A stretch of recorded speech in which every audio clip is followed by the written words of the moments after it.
Hi guys, my name is Sofia Symon and I am a third-year political science major at the University of California, Santa Barbara. And today I get to take you through a day in my life here as a year-long abroad student at the University of Carlos III in Madrid. And right now we are making it to my 9 a.m. class, which we have to travel kind of far for. But we are currently at the metro stop where I'm going to take it, and we are in the center of Madrid, right on Gran Via, which is like the main street. And so yeah, let's go to school.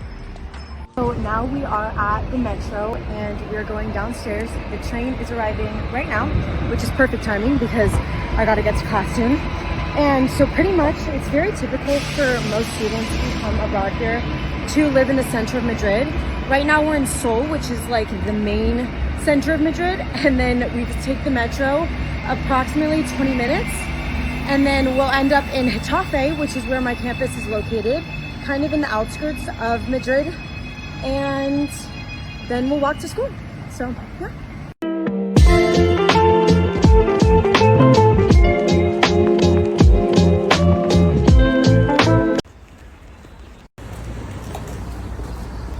Here we are. We made it to campus. My classroom is right there. And so pretty much when you do go through the UCEAP program, you essentially have two options of where you can go to school. You can either go here, Carlos III, or you can go to Complutense, which is another school in the area. Both are amazing options. I personally chose Carlos because it allowed me to take all the courses I needed to take to do an entire year abroad and graduate in 4 years. So make sure you do your research. You can take classes in English and in Spanish. And yeah, either is good options. I just finished my first class, and because I am this semester's peer mentor, I have regular meetings at the UCEAP office on campus. So I'm going to introduce you to some really cool people. The UCEAP office, you can come here if you have any problems with school or you just need any help. And here we have our two program managers. So you can introduce yourself first. Hola, hola. My name is Rocío Navas. I'm the program manager for the UCP programs in Madrid. And we are not in Carlos III. And we currently have 168 students. So working really hard. And my name is Taylor Allen. I'm the program assistant and working here with Rocío. Yeah, so you will definitely see both of their faces very often, and hopefully you get a chance to meet them in person.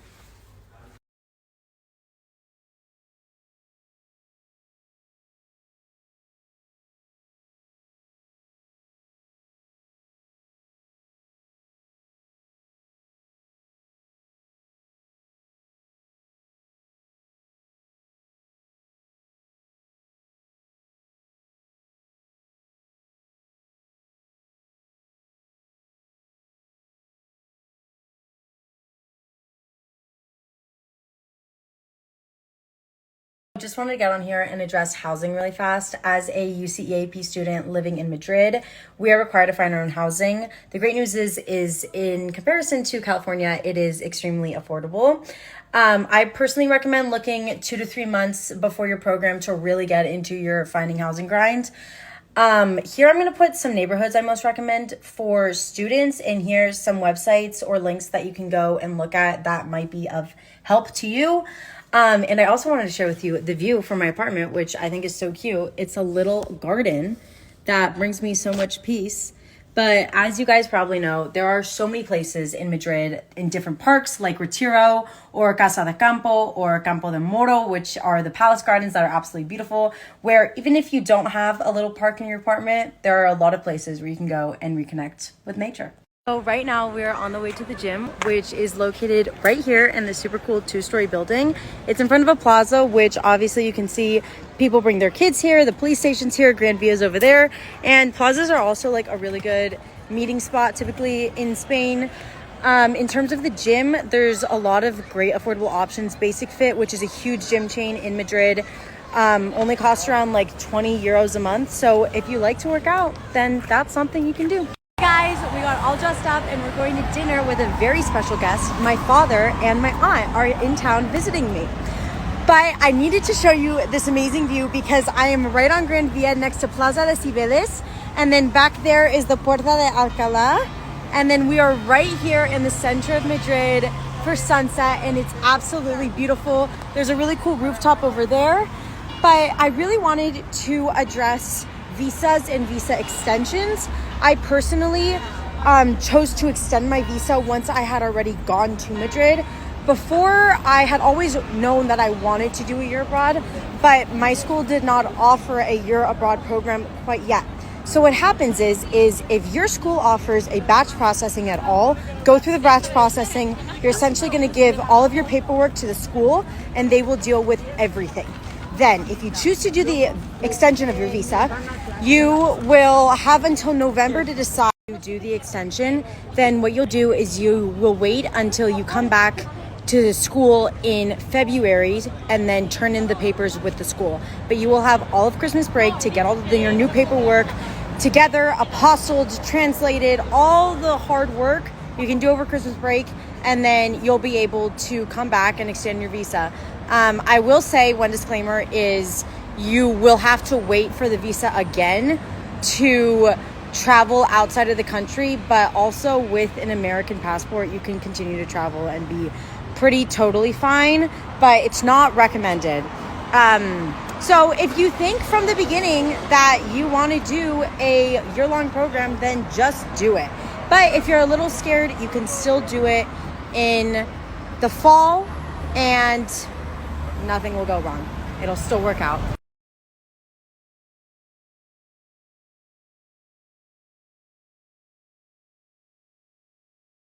Hi guys, I made it back home and I just wanted to talk about some questions and give some answers to those who had done the poll.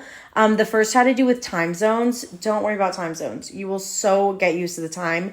You'll be jet lagged for the first couple 2 to 3 days, and then you'll get used to the time. Totally not normal. In terms of calling your parents, just you won't call them in the morning. You'll call them in the afternoon.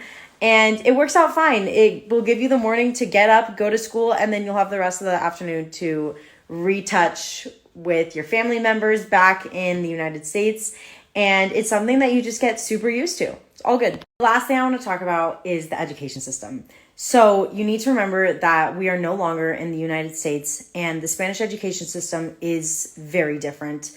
I honestly find the Spanish kids to be so impressive and people that have honestly taught me so much. If you are taking English courses, remember your professors are not going to be 100% native English speakers. So work with them, try to understand them. If you have a question about what they said, don't be afraid to ask. And it's just something that you'll totally be fine getting used to, but it will take some time to get adjusted. And the grading system is completely different. So please do not be alarmed if you think you're going to get a C in a class. You actually will probably get a B in that class once it gets transferred back to the United States. Make sure you check the UCEAP handbook where it'll kind of break down all the different grading systems that you will have. In terms of exams, I find that they use a lot of multiple choice tests here, which will definitely make you use your brain in a very different way, but will all the most beneficial thing for me as far as my education has been gaining this European perspective, especially as a political science and pre-law major, learning that in international relations, the United States is not always the best country or the victim. And it's also been very cool to learn from professors from Sweden or from Croatia or even from Spain. And it's been really great getting to talk to them and trying to understand how they work and then comparing it back to my teachers back at home. Anyway, thank you so much, guys, for following along with this day in my life. Definitely not the most typical day ever, but pretty good for what I would normally do besides my family being in town. If anyone has any questions, I'm sure the UCEAP Instagram would be so happy to help you. But overall, I hope that I helped, encourage, inspired, whatever, any of you guys to go abroad, or if you've already been accepted to a UCEAP program for the fall. I just hope you get really excited because honestly, this has been one of the best moments of my entire life. And it will forever be something that I remember and wish I could relive, 500 times. So good night, guys.